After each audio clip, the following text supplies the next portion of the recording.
Hello student, welcome to আড্ডা 24/7 Bangla official YouTube চ্যানেলে প্রত্যেকে স্বাগত। আজকের এই ইম্পর্টেন্ট সেশনে এবং এই ইম্পর্টেন্ট সেশনটি শুধুমাত্র তোমাদের প্রশ্নের উত্তর দেওয়ার জন্য। আর এই মুহূর্তে সবথেকে চর্চার বিষয় হচ্ছে এসএলএসটি পরীক্ষাকে কেন্দ্র করে। কারণ দীর্ঘ 9 বছর আমাদের এসএলএসটির পরীক্ষা কিন্তু হয়নি এই পশ্চিমবঙ্গে, এবং এখন বর্তমান সিচুয়েশন তোমরা গতকালই টিভির পর্দায় দেখেছো, প্রায় সারা রাতি তারা কিন্তু যারা 2016 সালের ক্যান্ডিডেটরা ছিলেন তারা কিন্তু রাতভর তাদের অবস্থান চালিয়ে গেছেন এসএসসি অফিসের সামনে। সুতরাং এই মুহূর্তে এসএলএসটি হচ্ছে আমাদের সব থেকে চর্চার বিষয়, এবং শুধু তাই নয়, এই এসএলএসটি পরীক্ষা কারা কারা দিতে পারবে এবং দেওয়ার যে চিন্তা ভাবনা অলরেডি শুরু হয়েছে, তোমরাও পড়াশোনা শুরু করেছো, তো সেটা নিয়ে অলরেডি আমি গতকালে একটি ভিডিও বানিয়ে দিয়েছি, যেখানে সুপ্রিম কোর্ট এবং আমাদের হাইকোর্টের পুরনো অর্ডারকে সিমিলারলি সামনে দেখিয়ে সেটা আমি বলে দিয়েছি। যারা দেখোনি তারা অবশ্যই ডেসক্রিপশন বক্সে লিংক রয়েছে, সেখান থেকে দেখে নিও। আজকে সেই বিষয় নিয়ে কোনো কথা বলবো না। আজকে মূলত আমাদের বিষয় হচ্ছে দুটো। সেটি হচ্ছে এসএলএসটি হিস্ট্রি সিলেবাস কি কি পরিবর্তন আসছে বা পরিবর্তন হতে পারে, আর 2 নম্বর যেটি রয়েছে সেটি হচ্ছে পিটি প্রিলিমিনারি টেস্ট আদৌ কি হবে। বিভিন্ন চ্যানেলগুলোতে আমরা বা সেই সূত্রে আমরা একাধিক খবর পাচ্ছি যে প্রিলিমিনারি টেস্ট নিয়ে আমাদের চিন্তা ভাবনা শুরু করা উচিত বা প্রিলিমিনারি টেস্ট হতে পারে, এরকম অনেক কিছু আমরা কথা কিন্তু শুনে আসছি। তো আদৌ কি প্রিলিমিনারি টেস্ট হবে, তো সেটা নিয়ে আলোচনা করব, ইতিহাসের সিলেবাস দেখাবো এবং তার সঙ্গে সঙ্গে প্রিপারেশন স্ট্র্যাটেজিও দেখিয়ে দেবো। তো চলো শুরু করা যাক আজকের এই সেশন। যারা যারা এবছর এসএলএসটি পরীক্ষা দিতে যাচ্ছ তাদের জন্য অবশ্যই এই সেশনটি গুরুত্বপূর্ণ হতে চলেছে, তাই প্রত্যেকে অবশ্যই মন দিয়ে প্রথম থেকে শেষ পর্যন্ত দেখো, এবং অবশ্যই এই ভিডিওর লিঙ্কটাকে একটু শেয়ার করে দিও তোমাদের বন্ধু বান্ধবদের কাছে। তো প্রশ্ন হচ্ছে আমাদের এসএলএসটি পরীক্ষার পিটি। প্রথমে পিটিটা নিয়ে আলোচনা করি। যদি আমরা পিটি দেখি, এই যে দেখতে পাচ্ছ অলরেডি আমি লেখা রয়েছে, এটা কিন্তু পুরনো সিলেবাসে, অর্থাৎ প্রিলিমিনারি টেস্ট আদৌ হবে কিনা সেটা নিয়ে হয়েছে সংশয়। একটি পেপার পত্রিকায় এই লেখাটি প্রকাশিত হওয়ার পর থেকে বিভিন্ন ইউটিউব চ্যানেলে তোমাদের সামনে কথাটি উপস্থাপন করা হয়েছে। তো সেখানেও পরিষ্কার লেখা রয়েছে প্রিলিমিনারি টেস্ট হওয়ার সম্ভাবনা রয়েছে, তবে এখনো পর্যন্ত কমিশনের তরফ থেকে কোনো রকম খবর আসেনি। যদি প্রিলিমিনারি টেস্ট হয় তাহলে কেমন হতে পারে, যদি আমরা যদির কথা ধরি, তাহলে আজকে আমাদের সাঁওতাল মিডিয়ামের যে পরীক্ষাটি হয়েছিল সেটার উপরে ফোকাস রাখতে হবে। সেটাই আমাদের হচ্ছে প্রিলিমিনারি টেস্ট হয়েছিল, এরকম একটি পরীক্ষা। আর সেই পরীক্ষা যদি আমরা নজর রাখি তাহলে সেখানে 3টে সাবজেক্টের উপরে পরীক্ষা হয়েছিল। একটা হচ্ছে জিকে সিএ, আরেকটি হচ্ছে ম্যাথ এবং একটি ইংলিশ, যেখানে 70 নম্বরে জিকে এবং সিএ থেকে কারেন্ট অ্যাফেয়ার্স এবং জিকে থেকে 70, ম্যাথে 40 এবং ইংলিশে 40, টোটাল 150 নম্বরে হয়েছিল। আমরা প্রত্যেকেই সেই কথাটি জানি, কিন্তু আবার বারবার বলছি, আমার এই ভিডিও দেখে তোমরা হয়তো অনেকে কয়েকজন আছো যারা ভুল মন্তব্য করতে পারো, তো তাদেরও বলে রাখি, দেখো ভুল মন্তব্য করে কোনো লাভ নেই, কারণ আমি যতক্ষণ না পর্যন্ত সিওরিটি না পাই ততক্ষণ পর্যন্ত আমি তোমাদের সামনে সে কথাটা বলতে পারি না। সুতরাং পিটি পরীক্ষা হবে কিনা এটা নিয়ে কোনো রকম এখনো পর্যন্ত আমাদের কাছে আপডেশন আসেনি। এই যে পিটির ফরম্যাটটা আমি দেখালাম সেটা হচ্ছে আমাদের কোন সময়, সেটা হচ্ছে আমাদের যখন ওই সাঁওতাল মিডিয়ামের পরীক্ষাটি হয়েছিল সেই পরীক্ষায় পিটির কোশ্চেন, ঠিক আছে, এই প্যাটার্নটা এসেছিল। তাই পিটিতে পাশ করলেই হবে, তবে পিটিতে পাশ না করলে সাবজেক্টের খাতা দেখা হবে না, সেটা আগেই বলে দেওয়া হয়েছিল। তো আমাদের নোটিফিকেশনের আশায় বসে থাকতে হবে, এবং এই নোটিফিকেশন 31শে মের মধ্যে সুপ্রিম কোর্টের অর্ডার অনুসারে বের করে দেওয়ার কথা রয়েছে, ঠিক আছে। 2 নম্বর পয়েন্টে চলে যাই, সেটা হচ্ছে আমাদের হিস্ট্রি সিলেবাস। হিস্ট্রি সিলেবাসের কি কোনো পরিবর্তন হচ্ছে? আপাতত পরিবর্তনের কোনো খবর নেই, কারণ ইতিহাসের বেশ কিছু টপিক রয়েছে যেগুলো আমাদের কিন্তু কন্টিনিউশন ভাবে পড়তেই হয়। তাই ইতিহাসের যারা যারা বলছে তোমাদের চেঞ্জ হতে পারে, আমি জানি না কোথা থেকে তারা সেই তথ্যটি পেয়েছেন, কারণ কমিশনের তরফ থেকে তো কিছু বলা হয়নি, তাই সেই হিসাবে আমি কিন্তু কিছুই বলতে পারছি না জোর গলায়। যারা বলছেন তারা হয়তো কোথাও পেয়েছেন সোর্স, সেই জন্য বলছেন। তবে আমি কমিশনের ওয়েবসাইট এবং কমিশনের অফিসিয়াল কিছু নোটিফিকেশন ছাড়া আমি এই কথাগুলো এই চ্যানেলে বলতে পারবো না, কারণ তোমরা অনেকে বিশ্বাস সহকারে এই ভিডিওটি দেখছো, সুতরাং তোমাদের বিশ্বাস ভাঙার অধিকার আমার নেই, ঠিক আছে? তো সেই ক্ষেত্রে অবশ্যই আমি বলবো হিস্ট্রি সিলেবাস আপাতত পুরোনোটাই শুরু করে দাও। তোমরা পুরোনো সিলেবাসটা আমি একটুখানি দেখিয়ে দিই তোমাদের, আশা করি তোমাদের মনে আছে পুরোনো সিলেবাসটা। এই হচ্ছে আমাদের হিস্ট্রি সিলেবাস, মনে আছে, যেখানে আমাদের অনার্স এবং পিজি দুটো লেভেলেই রয়েছে। আমরা জানি পাস ক্যাটাগরি এবং পিজি ক্যাটাগরি, ঠিক আছে, 9, 10, 11, 12, ঠিক আছে? তো সেই হিসাবে আমরা যদি দেখি তাহলে এই সিলেবাসটা অনার্স এবং পিজি ক্যাটাগরির পাওয়া যায়, সেটা তোমরা দেখে নিয়েছো। সেখানে যারা পাস ক্যাটাগরি দেবে তাদের নিচের মানে ফার্স্ট ওয়ার্ল্ড ওয়ার পর্যন্ত পড়তে হবে, আর যারা তোমার অনার্স মানে পিজি লেভেলে যাবে তাহলে সেকেন্ড ওয়ার্ল্ড ওয়ার পুরোটা পড়তে হবে। আমি ওভারঅল পুরোটাই তোমাদের একটুখানি দেখিয়ে দিচ্ছি যাতে তোমাদের সুবিধা হয় আর কি, ঠিক আছে? তো চলো দেখে নি একটু।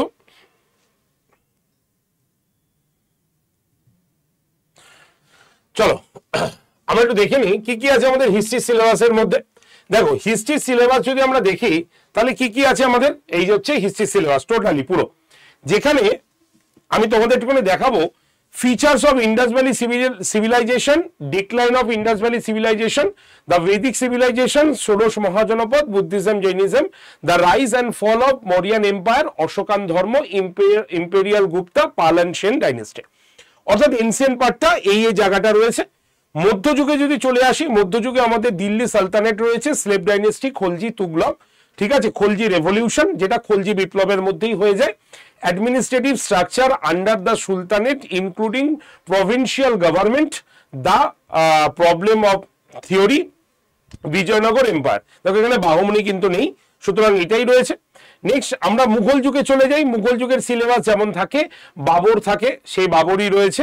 তার সঙ্গে সঙ্গে হুমায়ুন, শেরশাহ, ঠিক আছে, আকবর, আকবরের মনসবদারি ব্যবস্থা, এগুলো সব আকবরের সঙ্গে রিলেটেড, ঠিক আছে। জাহাঙ্গীর, শাহজাহান, ঔরঙ্গজেব, এগুলো রয়েছে। এবং সব থেকে গুরুত্বপূর্ণ যারা অনার্স লেভেলের পরীক্ষায় যাবে, মানে যারা পিজি ক্যাটাগরিতে যাবে, তাদের দেখো রিজিওনাল পাওয়ারটা দেখতে হবে, যেমন বেঙ্গল, আওয়াধ, হায়দ্রাবাদ, এদের যে বিষয়টা রয়েছে সেটা কিন্তু তোমাকে দেখতে হবে, ঠিক আছে। আচ্ছা, এবার মডার্ন হিস্ট্রিতে যদি আমরা চলে আসি তাহলে 5 নম্বর পয়েন্টে আমরা সিরাজদৌল্লা এবং ইস্ট ইন্ডিয়া কোম্পানি পেয়ে যাচ্ছি, ঠিক আছে। এটা সকলের জন্য থাকছে। ল্যান্ড রেভিনিউ সেটেলমেন্ট মানে হচ্ছে ওই একশালা বন্দোবস্ত, 5 শালা বন্দোবস্ত, 10 শালা বন্দোবস্ত, ড্রেন অফ ওয়েল থিওরি, এটাও রয়েছে, ঠিক আছে। এছাড়াও আমাদের কি রয়েছে, বেশ কিছু বিদ্রোহ যেটা 6 নম্বর পয়েন্টে রয়েছে, যেমন পাইক, ঠিক আছে, পলিগার, ওয়াহাবি, হ্যাঁ, এই মুভমেন্ট গুলো রয়েছে, সান্থাল মুভমেন্ট রয়েছে এগুলো। এছাড়া 1857 রিভোল্ট রয়েছে, হ্যাঁ। এছাড়াও আমাদের কিছু সোশ্যাল রিফর্মার্স রয়েছে, যেমন হচ্ছে রামমোহন রায়, ইয়ং বেঙ্গল, এইগুলো আমাদের কিন্তু সিলেবাসের মধ্যে ছিল, ঠিক আছে। এখন নতুন সিলেবাস কিন্তু আসেনি, তার জন্য আমাদের কিন্তু আমরা বলতে পারবো না, ঠিক আছে। আচ্ছা, এছাড়া আমাদের কি কি রয়েছে তোমরা নিজেরাও দেখতে পাচ্ছ, সেটা কি আছে আমাদের রয়েছে একদম 7 নম্বরে, the rise of extreme in Indian politics, ঠিক আছে। অ্যান্টি তোমার প্যাট্রিয়ন অ্যান্ড তোমার স্বদেশী মুভমেন্ট, এটা রয়েছে। গান্ধীজির মুভমেন্ট রয়েছে, যেমন হচ্ছে non cooperation movement, civil disobedience movement, quit India movement, ঠিক আছে, মানে অসহযোগ আন্দোলন, আইন অমান্য আন্দোলন, ভারত ছাড়ো আন্দোলন, এগুলো সবকটাই রয়েছে। সুতরাং এই 7 নম্বর পর্যন্ত আমরা কিন্তু দেখতে পাবো মোটামুটি সকলকেই পড়তে হবে, সে তুমি পাস ক্যাটাগরিতে দাও বা তুমি পিজি ক্যাটাগরিতে দাও, সবকটাই তোমাকে পড়তে হবে। চলে আসবো আমাদের 8 নম্বর পয়েন্ট থেকে। আমাদের কিন্তু মডার্ন মানে ইউরোপের হিস্ট্রি শুরু হয়, আর ইউরোপের হিস্ট্রির এই 7 নম্বর তোমার এই 8 নম্বর আর 9 নম্বর এটা হচ্ছে যারা 9-10 পরীক্ষা দেবে তাদের জন্য ছিল, আর 10 নম্বরটা হচ্ছে মূলত তাদের জন্য যারা হচ্ছে 11-12 পরীক্ষাটা দেবে, ঠিক আছে। আমি পুরোটাই একসঙ্গে তার জন্য দেখিয়ে দিয়েছি, যেখানে আমাদের ফ্রেঞ্চ রেভলিউশন রয়েছে, ঠিক আছে, নেপোলিয়ান রয়েছে, হ্যাঁ, নেপোলিয়ান বোনাপার্ট রয়েছে, ভিয়েনা কংগ্রেস রয়েছে, তোমাদের তোমরা সবাই জানো মেটার্নিক ব্যবস্থা রয়েছে, জার্মান ইটালি রয়েছে, আচ্ছা, ইন্ডাস্ট্রিয়ালাইজেশন শিল্প বিপ্লব রয়েছে, কোথাকার ইংল্যান্ড এবং ইউরোপের রয়েছে এটা। আর 10 নম্বর যেটা সেটা শুধুমাত্র হচ্ছে কারা দেবে, শুধুমাত্র হচ্ছে তারা দেবে যারা হচ্ছে মানে শুধুমাত্র মানে এটা ইনক্লুডেড যারা 11-12 পরীক্ষাটা দেবে, যেখানে ইউরোপিয়ান ইম্পেরিয়ালিজম রয়েছে, ঠিক আছে, মানে সেখানে জার্মানির ওয়েল পলিটিক, ট্রিপল অ্যালায়েন্স, ঠিক আছে, second world war, first world war, এইগুলো কিন্তু রয়েছে। সুতরাং এই যে ওভারঅল সিলেবাস, এটা ছিল আমাদের লাস্ট ইয়ারের সিলেবাস, যেখানে 2016 সালের 55 নম্বরের সাবজেক্টের পরীক্ষা হয়েছে, সেই জায়গার সিলেবাস কিন্তু এটা ছিল। এবং এখনো পর্যন্ত আমাদের সিলেবাসের কোনো রকম পরিবর্তনের ইঙ্গিত বা পরিবর্তনের কোনো কথা ওয়েবসাইটে আপলোড হয়নি, কেউ কোনো কথাও বলেনি। আর ইতিহাসের সিলেবাস খুব একটা পরিবর্তন যে হয় সেটাও আমরা দেখেছি যে হয় না। সুতরাং আমাদের এই মুহূর্তে করণীয় কাজ হচ্ছে এই সিলেবাসটা দেখে প্রস্তুতি শুরু করে দেওয়া নিজের করে। ঠিক আছে, হাতে এখনো সময় আছে, কারণ পিটি এখনো অ্যানাউন্সমেন্ট হয়নি, তো এখন সাবজেক্টটা কিছুটা এগিয়ে রাখো। ঠিক আছে, যখন অ্যানাউন্সমেন্ট হয়ে যাবে তখন তোমরা নেক্সট পরিকল্পনার দিকে আসবে। আপাতত সাবজেক্টগুলো পড়া শুরু করে দাও। তোমাদের বাড়িতে বিভিন্ন বই আছে, ঠিক আছে, সেই বইগুলোকে, টেক্সট বইগুলোকে বার করো এবং সেগুলো পড়া শুরু করো। বিভিন্ন অনার্সের বই রয়েছে তোমাদের বাড়িতে রয়েছে, আমি বইয়ের লিস্ট এখানে বলছি না, আর একটি কোনো ক্লাসে আমি ইতিহাসের বইয়ের লিস্টগুলো নিয়ে আসবো তোমাদের। যদি তোমরা চাও কমেন্ট সেকশন অবশ্যই লিখবে, যদি তোমরা ইতিহাসের ইম্পর্টেন্ট বই পড়তে চাও বা জানতে চাও তাহলে অবশ্যই কমেন্ট সেকশনে লিখবে, তার উপরে বেস করে আমি ভিডিওটি আনবো তোমাদের কাছে। সেই বইগুলো দিয়ে পড়াশোনা শুরু করে দাও। আর যারা বলছো স্যার আপনাদের কি ইউটিউবে কোনো ক্লাস হবে না, তাদের উদ্দেশ্যে বলছি, কারণ গতকাল থেকে অনেকগুলো কল এসছে আমাদের, যারা ইউটিউবে ক্লাস চাইছো। সত্যি তোমাদের ইউটিউবে ক্লাস দিতে পারলে আমাদের ভালো লাগতো, কিন্তু সত্যি কথা বলতে যেভাবে পেড ব্যাচের মানে আমাদের ক্লাস চলছে এবং ইউটিউবের আমাদের নির্দিষ্ট কোনো স্লট খালি নেই, তার জন্য আমরা মানে আমি বিশেষ করে হিস্ট্রির উপরে কোনো এসএলএসটি ক্লাস আপাতত আনতে পারছি না, কারণ সবগুলো কন্টিনিউয়েশন চলছে। তবে ইতিহাস ক্লাস চলছে, তোমরা যদি মনে করো সেই ইতিহাস ক্লাসে এসে ক্লাস করবে, তোমরা নিশ্চিন্তে করতে পারো, কোনো অসুবিধা নেই, ফ্রি ক্লাস চলছে। তোমরা ইতিহাস ক্লাসের জন্য অবশ্যই জয়েন করতে পারো হোয়াটসঅ্যাপ গ্রুপে। হোয়াটসঅ্যাপ গ্রুপের নাম্বারটা বলে দিই, 8013492626 নাম্বারে হোয়াটসঅ্যাপে হাই লিখে পাঠাবে। যে কোনো ইতিহাস গ্রুপে তুমি জয়েন্ট হয়ে থাকবে, আমি তোমাদের লিংক এবং ক্লাসের পিডিএফটাও দিয়ে থাকি। তবে সম্পূর্ণ এসএলএসটির যে ক্লাস আমি এই মুহূর্তে আনতে পারছি না, বাকি ইন্ডিয়ান হিস্ট্রির উপরে যে ক্লাসগুলো রয়েছে সেগুলো কিন্তু আমি আনার চেষ্টা করেছি এবং এখনো চলছে, তোমরা সেই ক্লাসটা করে নিতে পারো। ঠিক আছে, আর যারা ভাবছো স্যার পেড ব্যাচ এলে একটু ভালো হয়, তাদের উদ্দেশ্যে বলি আমাদের কিন্তু অলরেডি একটি পেড ব্যাচ রয়েছে, যেটি WB SLST 2025। কারণ এই মুহূর্তে তোমাকে হাতে সময় বড্ড কম, ভর্তি হয়ে শুরু করে দিতে হবে ক্লাস, তার জন্যই আমাদের কিন্তু এই ব্যাচটি রয়েছে, যেখানে 9, 10 এবং 11, 12 একসঙ্গেই কিন্তু করানো হয়েছে এই ব্যাচে।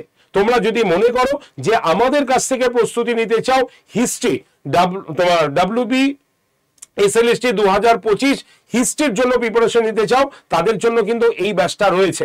আর এই ব্যাচটার প্রাইসও খুব একটা বেশি নয়, Y368 কুপন কোড ইউজ করলে মাত্র 1992 টাকায় তোমরা পুরো এই ব্যাচটা কিন্তু ক্লাস পেয়ে যাবে, যেখানে প্রত্যেকটি চ্যাপ্টার ধরে ধরে তোমাকে পড়ানো হয়েছে। ঠিক আছে, প্রত্যেকটি চ্যাপ্টার ধরে ধরে তোমাকে পড়ানো হয়েছে, যেখানে তোমার কোনো জায়গায় অসুবিধা হবার কথা নেই। আর যারা ভাবছো নিজেরা পড়ে নিতে পারবে, তারা অবশ্যই নিজেরা ভালো করে পড়ো, আমি বলবো না তাদেরকে ব্যাচে আসার কথা। যারা মনে করবে একটা গাইডেন্স হলে ভালো হয়, কারণ হাতে সময় অনেক কম আর এতগুলো সিলেবাস আমাকে কভার করতে হবে, তাহলে তারা অবশ্যই এই ব্যাচে কিন্তু অ্যাডমিশন হতে পারো। দেখো এই রিস্কটা নিও না যে পরের বছর তোমরা আবার পরীক্ষা দিতে পারবে, একদম চিন্তা ভাবনা করবে না, কারণ এইবার পরীক্ষা হয়ে যাবার পর আবার কবে পরীক্ষা হবে আমরা জানি না। অলরেডি আমরা 9 বছর কিন্তু কোনো রকম পরীক্ষা পাইনি এসএলএসটি। এবার তোমার ডিসিশন, তুমি নিজে পড়বে নাকি তুমি ব্যাচে আসবে, এটা সম্পূর্ণ তোমার ব্যক্তিগত ডিসিশন। তবে আমার কাছ থেকে যেটুকু হেল্প পাওয়ার কথা আমি হোয়াটসঅ্যাপে দিয়ে দেবো। তবে ডেডিকেটলি আমি এসএলএসটির কোনো ক্লাস আপাতত ইউটিউবে আনতে পারছি না, এর জন্য আমি আন্তরিকভাবে দুঃখিত। তবে আমি তোমাদের হিস্ট্রি যে ক্লাসগুলো চলছে সেগুলো দেখতে পারো, যেটা পুরোপুরি এসএলএসটি কিন্তু কভার হবে না, কারণ আমি ইউরোপিয়ান হিস্ট্রি কিন্তু পড়াতে পারছি না আমাদের ইউটিউব সেকশনে। তাই তোমরা একটু ওই জায়গাটা ভালো করে নিও, বা গাইডেন্সের জন্য এই ব্যাচটাতে ভর্তি হতে পারো। কিভাবে ভর্তি হবে? ভর্তি হওয়ার জন্য প্রসেস আছে, প্রসেসটা আমি বলে দিচ্ছি। তার আগে হোয়াটসঅ্যাপ নাম্বার অনেকে লিখতে পারোনি, লিখে নাও 8013492626। এই যে নাম্বারটা আমি লিখে দিলাম, এই নাম্বারটা হচ্ছে আমার হোয়াটসঅ্যাপ নাম্বার। জাস্ট হোয়াটসঅ্যাপে হাই লিখে পাঠালেই তোমরা যে কোনো হিস্ট্রি গ্রুপে জয়েন থাকো, তাহলে তোমরা ফ্রি যে ক্লাসগুলো চলছে সেগুলো দেখতে পাবে। আর কিভাবে ব্যাচে ভর্তি হবে তার জন্য এই নাম্বারে কল করতে পারো, বা আমি প্রসেসটা বলে দিচ্ছি। প্রথমে আড্ডা 247 অ্যাপটাকে প্লে স্টোর থেকে ডাউনলোড করতে হবে। ডাউনলোড হয়ে গেলে অ্যাপ ওপেন করতে হবে। ওপেন করে তোমাকে কি করতে হবে, স্টেট এক্সাম এই অপশনে ক্লিক করতে হবে। ঠিক আছে, তারপরে কোন স্টেট, অবশ্যই ওয়েস্ট বেঙ্গল চুজ করবে, তারপরে ফোনের ভাষা নিয়ে নেবে, বাংলা নেবে না ইংলিশ নেবে সেটা ঠিক করে নেবে। নেওয়া হয়ে গেলেই অ্যাপের ঠিক ডান দিকে নিচে স্টোর বলে একটা অপশন পাবে, সেখানে ক্লিক করতে হবে। ক্লিক করে দিলেই তুমি দেখতে পাবে নেক্সট পেজ, সেখানে দেখবে live class, test series, mock test, video course এইভাবে লেখা আছে।